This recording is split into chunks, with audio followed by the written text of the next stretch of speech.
What is the origin of life? It's a question scientists, philosophers, and theologians have debated for centuries.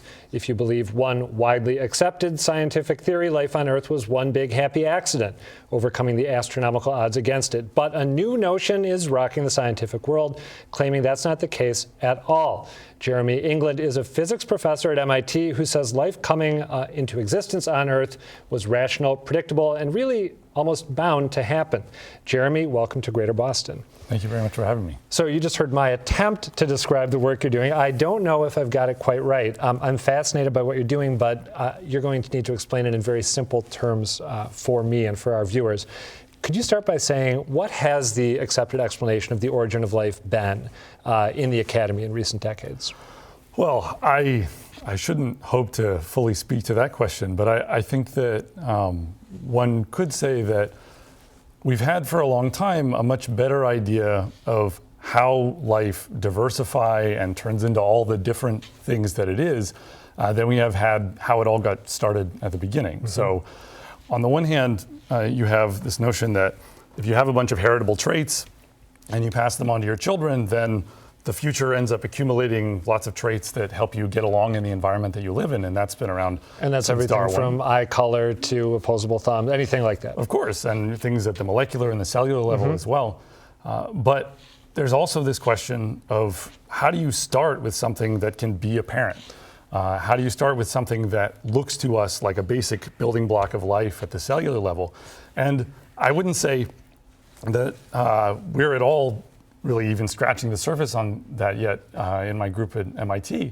But what we are starting to try to think about is, what do we understand life to be from the perspective of physics in terms of its physical properties, and how might we explain the emergence of life-like properties in matter made of things that we model as obeying Newtonian mechanics? And to the extent that you can, for the non-scientists among us, what is the theory, if that's the right term, that you've come up with?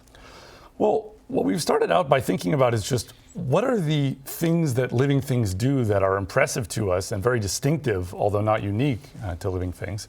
What's distinctive about life in terms of its physical properties?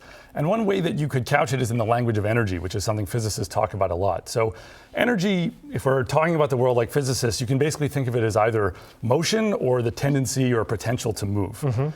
And when we think about how energy flows through living things, what's interesting is that they're very good at finding sources of energy in their environment and coupling to them and channeling that energy through them. Like a plant, for example, like conducting photosynthesis. A plant is a perfect example. So you have light coming in from the sun, and the plant is really good at soaking it up, and then it dissipates that energy back into the surroundings as heat.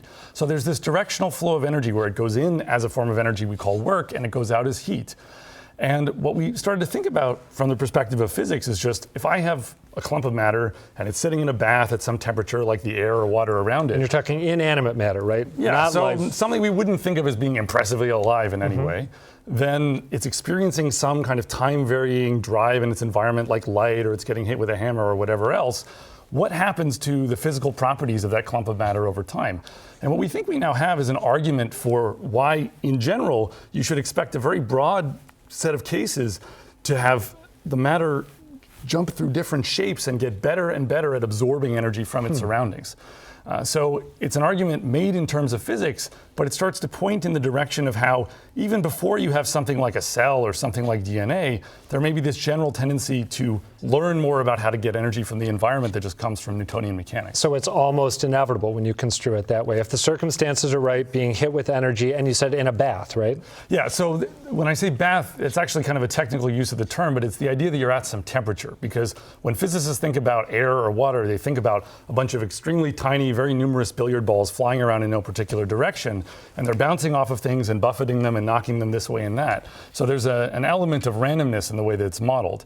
Inevitability is kind of a strong word, though, because I think we always have to acknowledge that we're always making models of how these things work. And so randomness is really something where we start by saying, let's see if we can get away with assuming something's random, and then what would be the consequences of that in this mathematical model? You can't really prove something was random. All right, Jeremy, thank you for the introduction to the work that you're doing. Again, I'm fascinated by what I can understand of it. So come back and talk to us more as your research is further advanced, okay? I'd be very happy to. All right, Jeremy England, thank you.